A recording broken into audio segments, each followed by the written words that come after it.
Hein? Tu te rappelles de moi? Tu te rappelles de moi?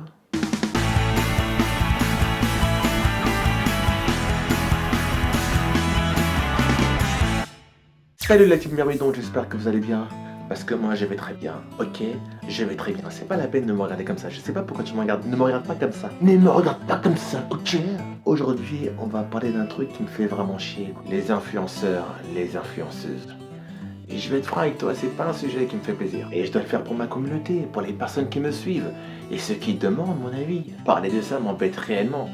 Parce que je ne sais pas si je serai objectif. Parler de ça m'oblige à dire des choses méchantes, à démasquer des visages, à critiquer certaines personnes que je pourrais aimer d'ailleurs. Pour cela, je vais parler de la forme, tu sais.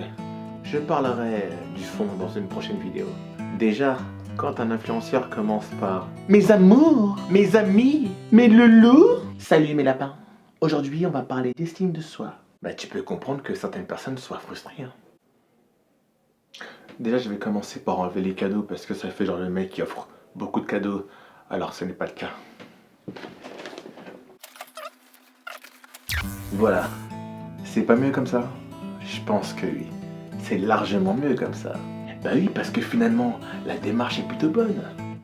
On essaie de dissimuler des actes hypocrites avec des jolis mots, des surnoms qui accrochent en plus. On rentre limite dans l'intimité de l'autre. Comme si nous étions tous des amis et que nous faisons tous partie de la même famille. Vous avez passé une bonne journée? T'as mangé quoi ce midi? Pour ma part, ça devient un peu gênant. Au même titre que le personnage que je viens de jouer. Pour être franc avec toi, la plupart des influenceurs s'en moquent royalement de ce que t'as mangé et de ta journée. Le but est juste de te faire réagir avec une simple image. Et crois-moi que ça marche. On affiche une belle photo avec un beau sourire, on met en évidence un beau corps, une belle silhouette. Bon, de préférence, une tenue légère, maillot de bain, leggings. Si tu vois ce que je veux dire. Ouais, je vois très bien ce que tu veux dire. C'est sûr qu'avec ça, ta rétine peut doubler de volume. On risquerait un traumatisme oculaire. La méthode utilisée est tout simple.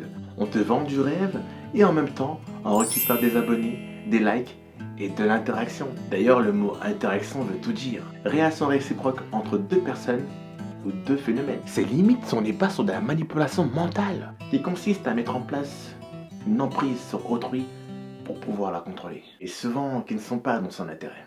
Là, tu te dis, c'est intéressant ce que je dis. Malheureusement, avec ce phénomène-là, on peut récupérer de l'argent. J'en parlerai dans une prochaine vidéo. Et là, tu vas me dire... Les youtubeurs aussi, ils font la même chose. Peut-être, mais c'est différent. Un youtubeur fait énormément de contenu pour te faire sourire déjà et te divertir.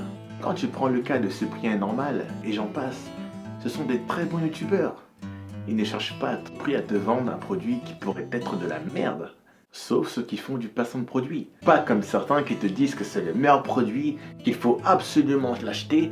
Mon code promo, AK45, bazooka. Ça n'a pas de sens. Beaucoup d'influenceurs sont malhonnêtes. Je ne te dis pas que les youtubeurs sont parfaits, loin de là. Mais tu auras beaucoup plus de chances de te faire avoir par un influenceur. Car derrière tout ça, il y a un intérêt. À méditer. Bah ouais, réfléchis ma gueule. Je termine là-dessus. Et oui, c'est déjà fini. Si t'as apprécié la vidéo et que t'aimerais que je balance la partie 2, abonne-toi, like, commente.